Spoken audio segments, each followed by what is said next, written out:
નમસ્કાર દર્શક મિત્રો, બ્રેકિંગ ન્યૂઝમાં આપનું હાર્દિક સ્વાગત છે. આપ જોઈ રહ્યા છો ગુજરાત ન્યૂઝ 24. સિદ્ધપુર તાલુકાના કાકોશી પોલીસે કેબલ ચોરોનો કાઢ્યો વરઘોડો.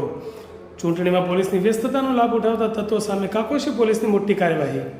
ગ્રામ પંચાયત અને ખેતીવાડીના બોરના 16 જેટલા કેબલ ચોરતી ગેંગને પોલીસે ઝડપી.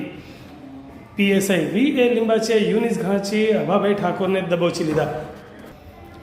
આરોપીઓ વાવ થરાદ પંથકના હોવાનું સામે આવ્યું. પોલીસે આરોપીઓને ચોરીના સ્થળે લઈ જઈને રિકન્સ્ટ્રક્શન કર્યું.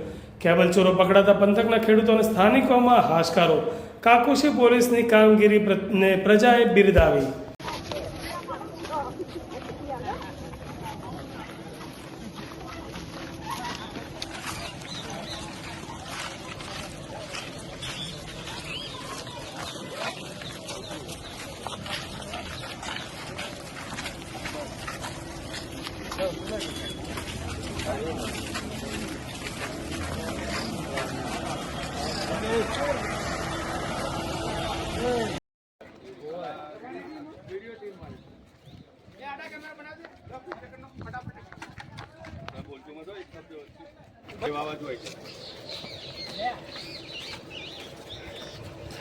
આ કિન્નર લોકરી ભેગી